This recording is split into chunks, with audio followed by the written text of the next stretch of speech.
នោះធ្ងន់ក៏ហើយពេលនេះស្នងការនគរបាលខេត្តកណ្ដាលបញ្ជាឲ្យចុះស្រាវជ្រាវករណីកម្លាំងនគរបាលចរាចរណ៍នៅគោលដៅភូមិព្រៃតូតឹងបង្កគ្រោះថ្នាក់ចរាចរណ៍និងក៏អញ្ជើញម្ចាស់គណនី Facebook ឡាយគង្គាឲ្យចូលទៅបំភ្លឺ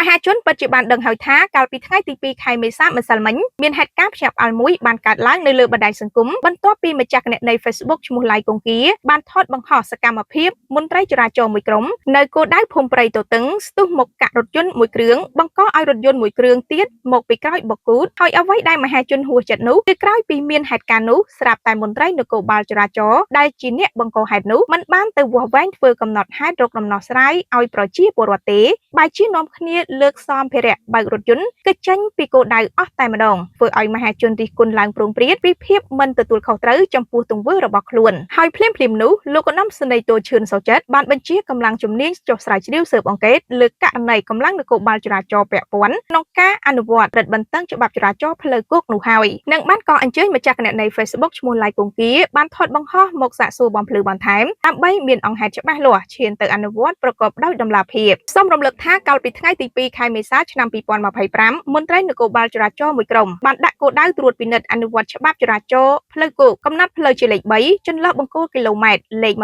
2829ស្ថិតនៅក្នុងភូមិព្រៃតូតឹងឃុំត្រពាំងវែងស្រុកកណ្ដាលស្ទឹងខេត្តកណ្ដាលបើតាមការរៀបរាប់របស់ម្ចាស់គណនី Facebook ឈ្មោះឡាយគង្គាបានឲ្យដឹងថាសាច់រឿងដំបូងគឺមន្ត្រីប៉ូលីស2ទៅ3នាក់បានស្ទុះចេញមកខាត់រថយន្ត Mack Ford Ranger មួយគ្រឿងដែលកំពុងតែបើកបរត្រឹមត្រូវតាមល្បឿនកំណត់ពេលនោះម្ចាស់រថយន្ត Ford Ranger ក៏បានជន់ប្រាំងភ្លាមៗប្រាប់តែមានរថយន្តមួយគ្រឿងផ្សេងទៀតបើកមកបុកពីក្រោយរថយន្ត Ford Ranger បណ្ដាលឲ្យកំពិតក្បាលលុះឃើញហេតុការណ៍នោះមន្ត្រីនគរបាលចរាចរណ៍ដែលជាអ្នកខាត់រថយន្តបង្កគ្រោះថ្នាក់មិនបានទៅវាស់វែងធ្វើកំណត់ហេតុដើម្បីរកដំណោះស្រាយឲ្យប្រជាពលរដ្ឋទេបែរជានាំគ្នាលើកកៅអីបង្គោលសាជីហើយបើករថយន្តគេចចេញពីគោលដៅអស់តែម្ដងធ្វើឲ្យមហាជនងឿងឆ្ងល់ថាម្ដេចមន្ត្រីនគរបាលចរាចរណ៍ដែលជាមន្ត្រីនគរបាលជាតិធ្វើការលឹបលើមិនហ៊ានទទួលខុសត្រូវចំពោះទង្វើរបស់ខ្លួនបែបនេះធ្វើឲ្យមហាជនជាច្រើនបានរិះគន់ពីទង្វើយ៉ាងខ្លាំងលើបណ្ដាញសង្គម Facebook ពីទង្វើរបស់សមត្ថកិច្ចទាំងនោះថាមានទំនួលខុសត្រូវក្នុងនាមជាសមត្ថកិច្ចក៏ត្រូវតែបំពេញភារកិច្ចអនុវត្តនីតិវិធីច្បាប់ចរាចរណ៍លើដងផ្លូវជាក់ស្ដែង